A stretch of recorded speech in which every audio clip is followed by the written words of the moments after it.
las condiciones de la revolución nacional. Este es el proyecto político nacional revolucionario de 1952. Ya saben el método que estamos utilizando. Para estudiar la política, lo primero que tenemos que estudiar es el discurso. Y es tan importante el discurso que cuando se convence a la mayoría de la población, entonces se puede cambiar al Estado, ¿no? El proyecto político libertador tenía su Estado, el Estado de los libertadores. El proyecto político conservador, el Estado conservador. El proyecto político liberal, el Estado liberal, ¿no? Y el proyecto político republicano con su Estado republicano. Ahora entramos al estudio del proyecto político de la Revolución Nacional, ¿no? Para muchos esta es la segunda fundación del país. ¿Por qué la segunda fundación del país? ¿Cómo era entonces Bolivia? Vemos aquí una foto, ¿no? Muchos deben tener ustedes alguna relación, ¿no? Con las naciones aymaras y quechuas, ¿no? Yo tengo incluso parientes que son agricultores en Huaki, ¿no? ¿Cómo era el trato a estas naciones, ¿no? Oh, yo soy el señorito, me vas a decir señorito, ñito me vas a decir, ahí está el ñito, ese es el ñito, tú eres el señorito, no te vas a referir ahí joven, nada, ¿no? Sí, ¿no? Entonces, Bolivia, como dicen los historiadores, estaba dominado por el feudalismo, ¿no? Dicen, la oligarquía minero-feudal, dicen, ¿no? El campo estaba dominado por los hacendados, ¿no? ¿Y qué hacían cuando se rebelaban los aymaras? El ejército, venga, venga, ejército. El ejército, en vez de pelear contra los chilenos, eh, estaba en guerra con los bolivianos. Esa era la situación del campo en Bolivia antes de la revolución del 52, ¿no? Aquí vemos cómo las naciones originarias, ¿no? Como si fueran animales de carga, cargaban ellos, ¿no? ¿Para quién? Para este patrón, para el dueño de la tierra, ¿no?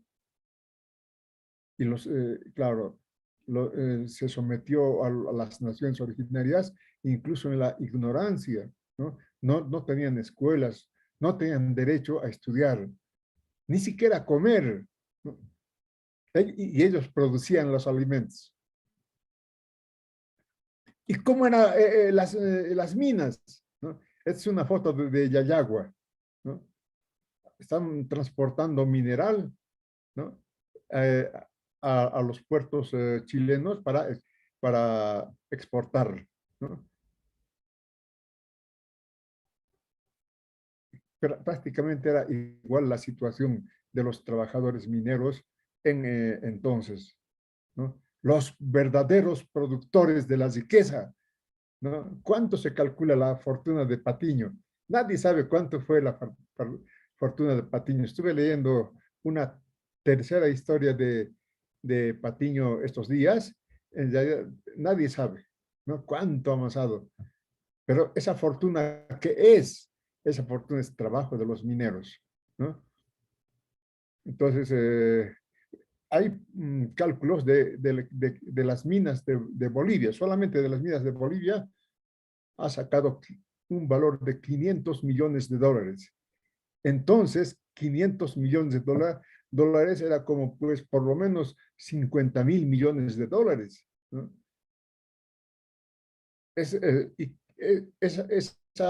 Esa fortuna, ¿quién ha producido? En los mineros, el trabajo de los mineros, el sudor de los mineros, ¿no? Pero aquí hay una cosa, a ustedes les cuento, ¿no?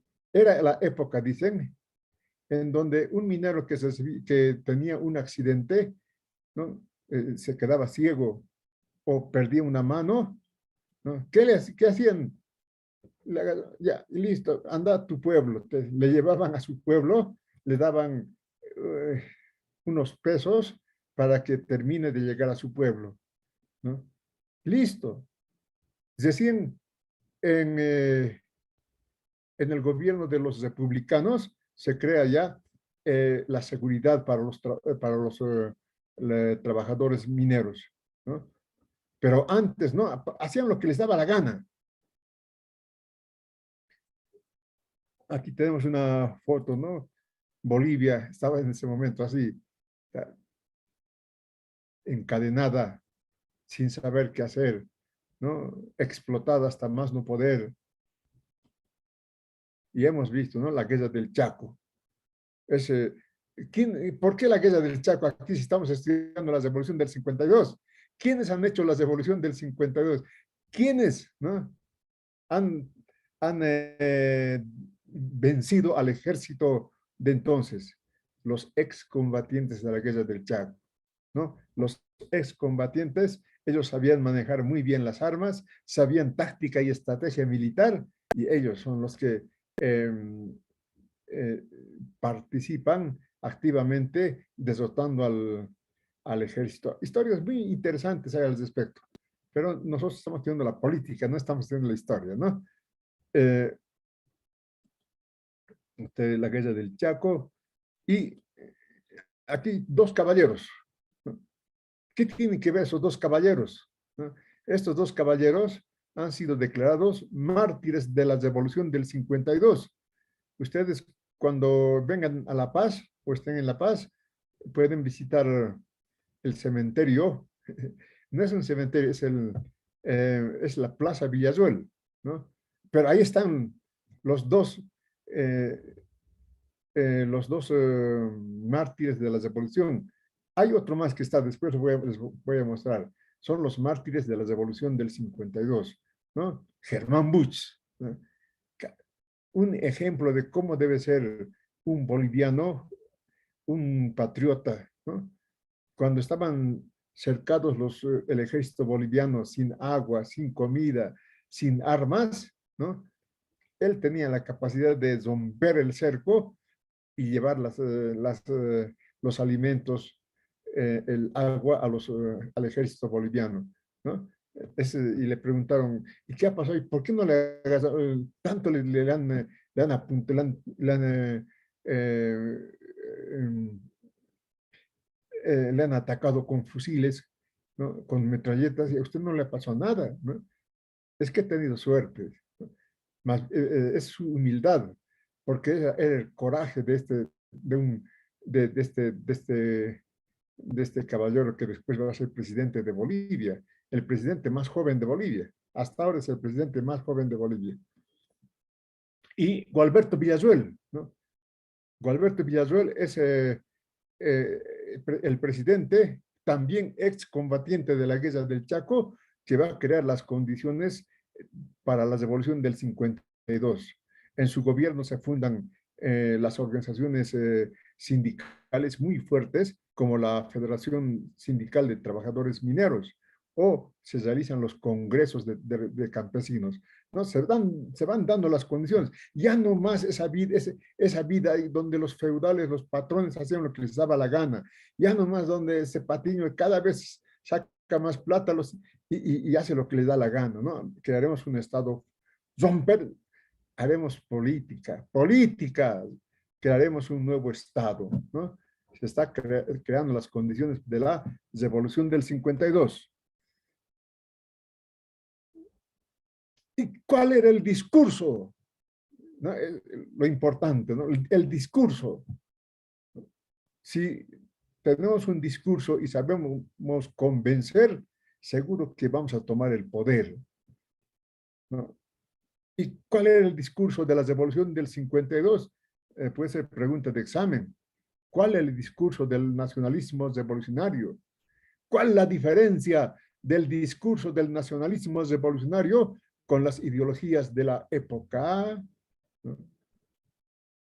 Entonces, ustedes responderán siguiendo a Carlos Montenegro, ¿no? Carlos Montenegro ha escrito un libro, Nacionalismo y Coloniaje, ¿no? Un poco todo lo que hemos explicado se está siguiendo el, el discurso de Carlos Montenegro en esta clase, ¿no? Eh, entonces, ¿qué dice Carlos Montenegro? ¿No? A Bolivia le ha seguido sometiendo el colonialismo, ¿no? Se fueron los españoles, los colonizadores, pero se quedó la colonia en Bolivia. ¿Con quiénes? Ya hemos dicho, ¿no? Los, claro, después los patriarcas de la Plata, más después los varones del estaño, pero más antes los empresarios mineros que van a convertirse en los patriarcas de la Plata, los comerciantes que se han enriquecido con la colonia, ¿no? Ellos nos han dominado ideológicamente, ¿no? Hasta ahora, imagínense, tantos años, castellano, tienes que hablar castellano, el Señor te va a castigar. ¿Recuerdan que les conté? Cuando yo estuve en España, les decía a los españoles, ustedes nos han robado tanta plata se lo han llevado. Ellos decían, sí, van a disculpar, nos han robado harta plata, ¿no? Pero les hemos dado algo mejor. ¿Y qué es algo mejor? Gracias a nosotros, ustedes pueden ser felices, se salvan. Les hemos enseñado al Dios verdadero, ¿no? Y claro, como se quedó la colonia, se quedó el idioma, se quedó la religión de los colonizadores hasta ahora, ¿no? Tantas, tantas entradas que tenemos. No las universidades, eso es bien importante, las entradas universitarias, no hacen devoción a ningún santo. Es una actividad cultural que hacen los universitarios, tanto en siglo XX como en las otras universidades. Pero aquí hay hace el 16 de julio, la entrada del Alto, ¿no? En homenaje, en devoción, mejor dicho, a la Virgen del Carmen. La entrada de la paz en junio fue el gran poder, en devoción al Señor de gran poder. Bueno, así se reproduce la ideología, ¿no? Así vamos reproduciendo el colonialismo. Por eso se dice, tenemos que descolonizarnos, ¿no? Entonces el discurso, ¿no?, contra la colonia, tenemos que liberar a la nación de la opresión imperialista, porque el imperialismo nos domina justamente ideológicamente, ¿no? ¿Y cuál es la esencia? La esencia de Bolivia, ¿no? Lo nativo. Imagínense, en 1940, 50, hablar de esta manera era verdaderamente revolucionario. Ahora ya no es así porque ya se ha consolidado un proyecto, ¿no? Un proyecto nacional, podemos decir, ¿no? Pero entonces era un proyecto colonial y hablar de lo nativo, cuando yo era joven, bailar llamerada, por ejemplo, a este llamero, de llamero no le sacaban. No, no, señorito, no baila llamero, no baila. Así era entonces.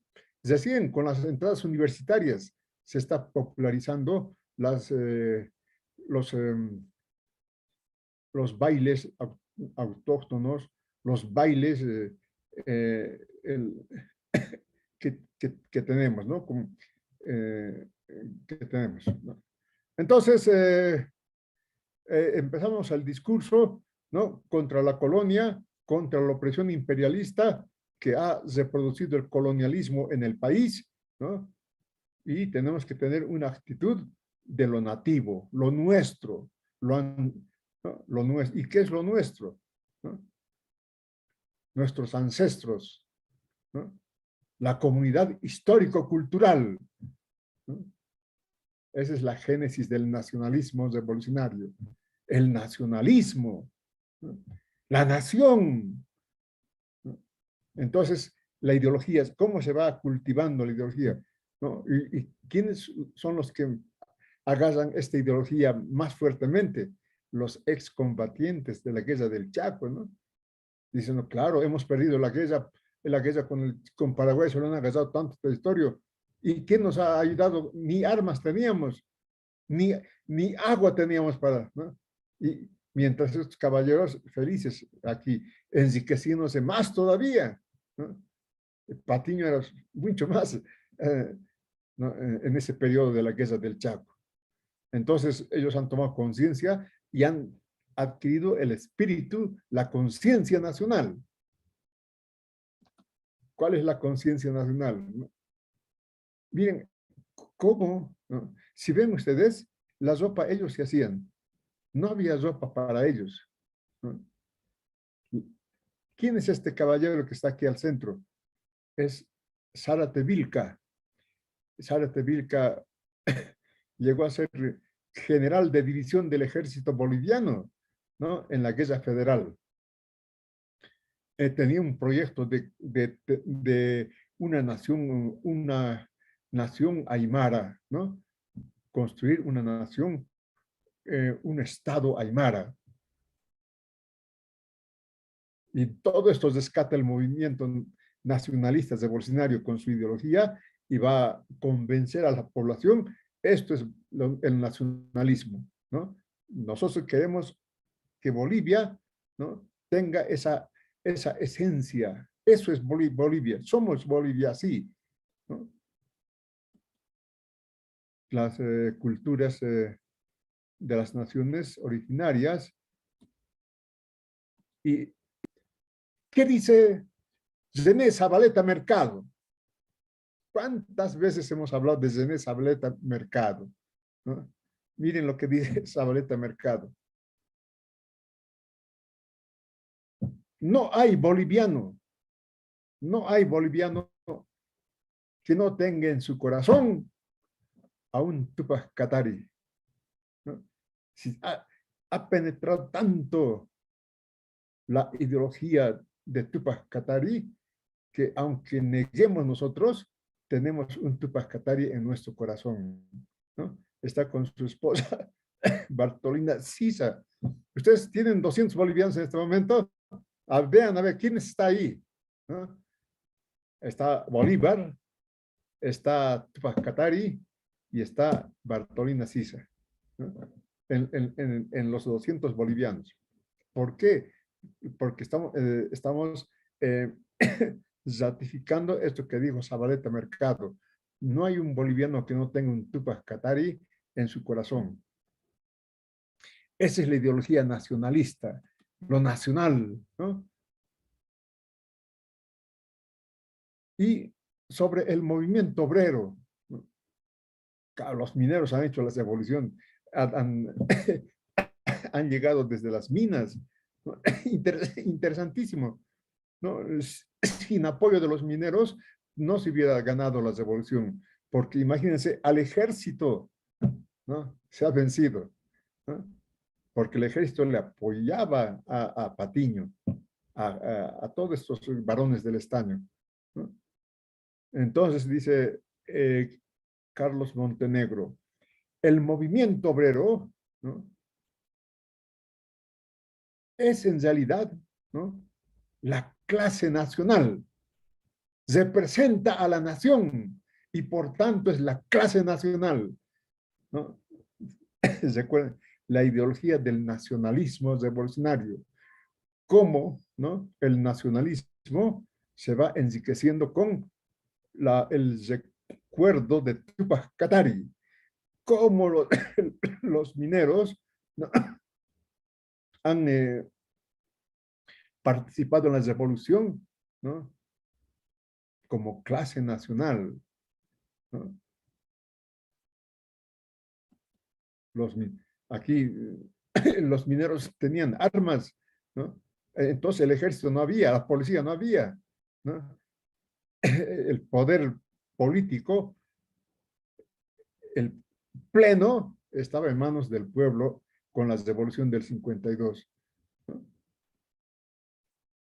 eh, se ha tenido que hacer esta transformación tan profunda porque Bolivia era, ¿cómo era Bolivia, no?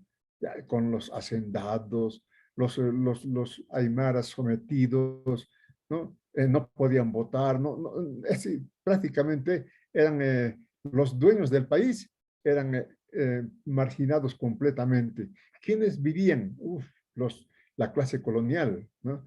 Cuidado, yo tengo ojos azules, mi cara blanquito, no soy como vos.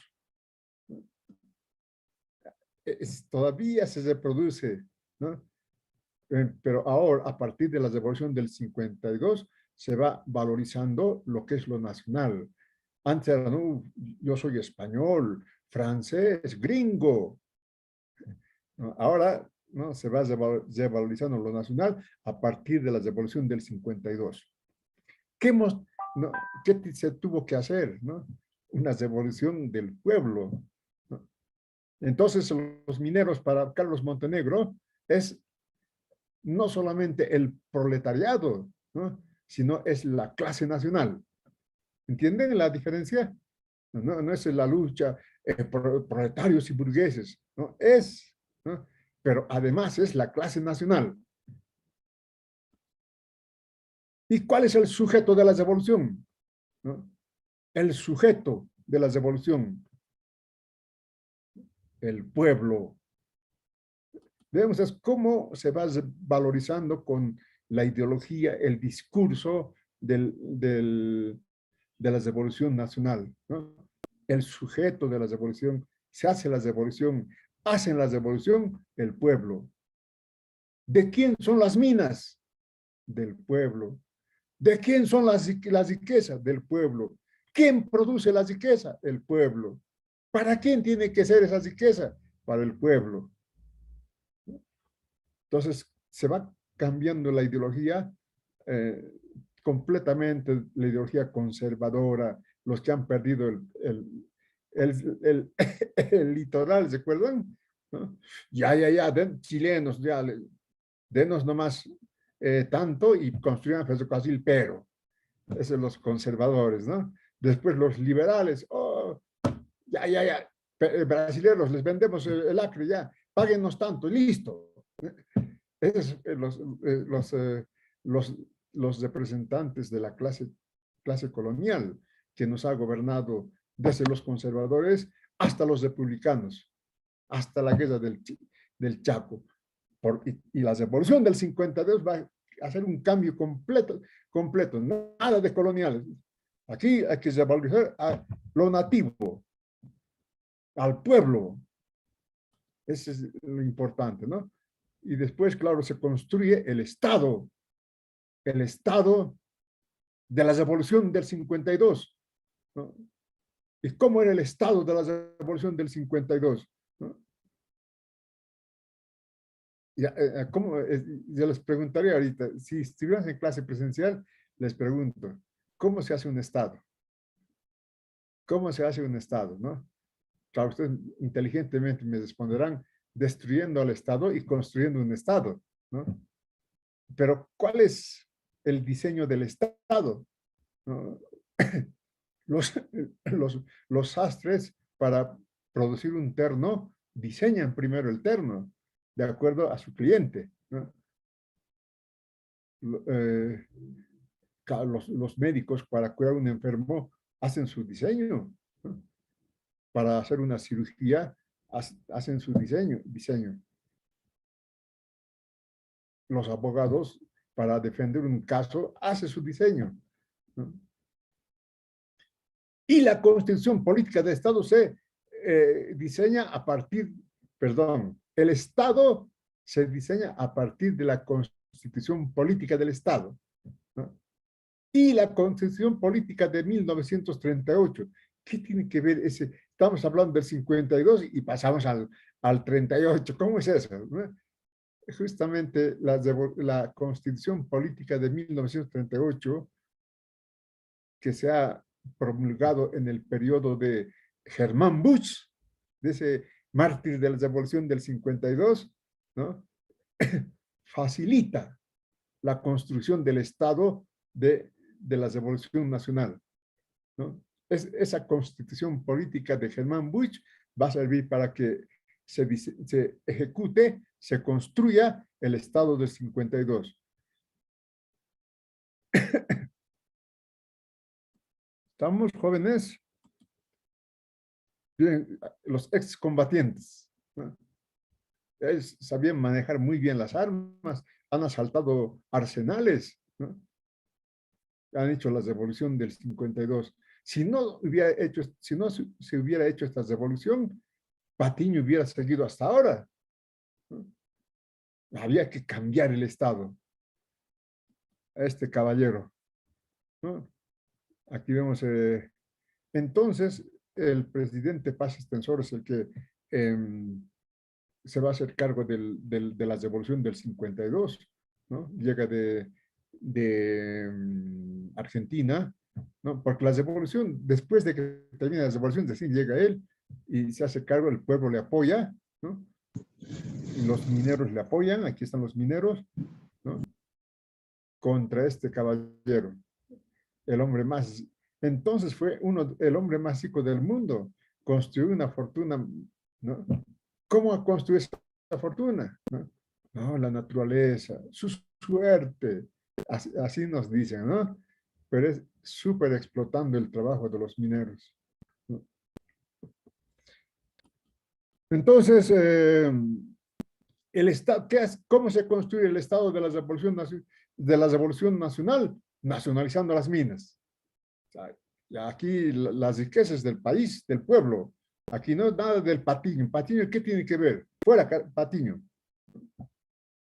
Y por supuesto, se reconoce a todos como ciudadanos bolivianos con el voto universal, ¿no?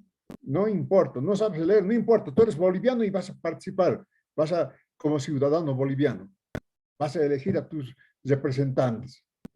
Tú eres mujer, igualito, porque la mujer empieza a votar recién después de la revolución del 52, antes no, las mujeres estaban sumamente oprimidas, las mujeres, pero la revolución del 52 reconoce su derecho. Entonces, estas son las primeras medidas de la revolución del 52 y va a crear esto que es importantísimo, la Corporación Boliviana de Fomento, que es, con esto se constituye el Estado como un Estado empresario. Nada de decir, no, el Estado no, que hagan nomás Patiño, que hagan nomás, ellos saben, ¿no? Nada, el Estado va a ser empresario. Ahora va a administrar las minas con la Comibol y vamos a crear la Corporación Boliviana de Fomento, que va a ser un holding de empresas para que empiece la industrialización del país. Entonces se pasa del Estado contemplador y armonizador al Estado empresarial.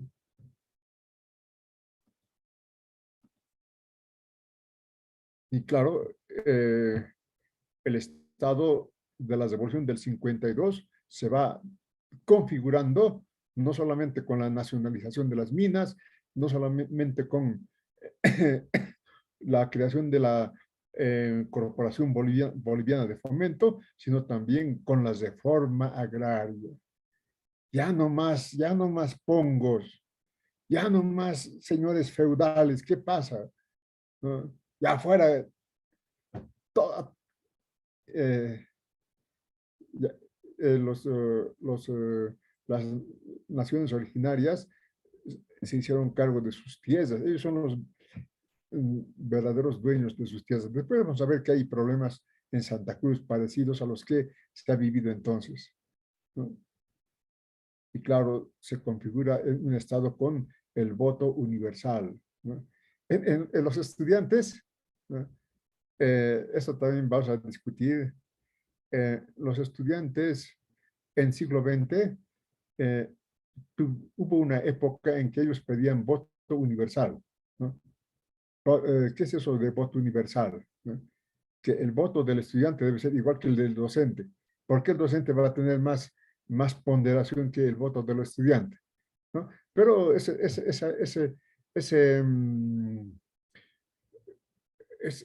esa lucha de entonces se extinguió, ¿no?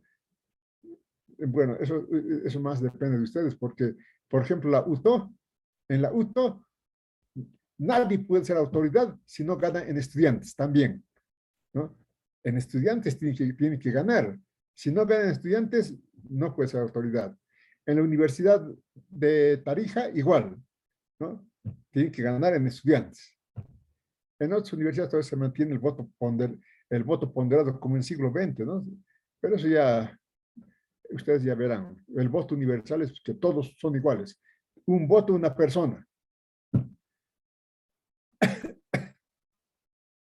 Y después, en el mismo periodo de la Revolución Nacional, ¿no? En el mismo periodo, se va a dar paso o los militares van a deslocar, ¿no? A los gobiernos, al gobierno del MNS, ¿no?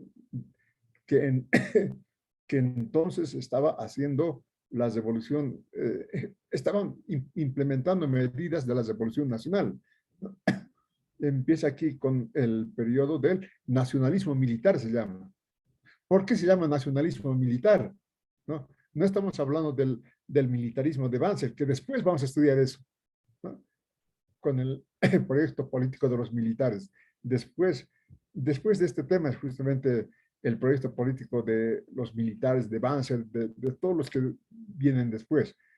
Pero en el periodo de la Revolución Nacional, ¿no? Hay los militares a la cabeza de Bazientos, que después va a ser el masacrador de mineros en la mina, en la noche de San Juan, ¿no? Desloca a Víctor Paz Estenssoro y va a crear el periodo del nacionalismo militar. La pregunta es, ¿por qué nacionalismo militar? ¿No? Si con Bazientos se empieza a entregar a las empresas multinacionales la riqueza del país. ¿Por qué aquí nacionalismo militar? ¿No?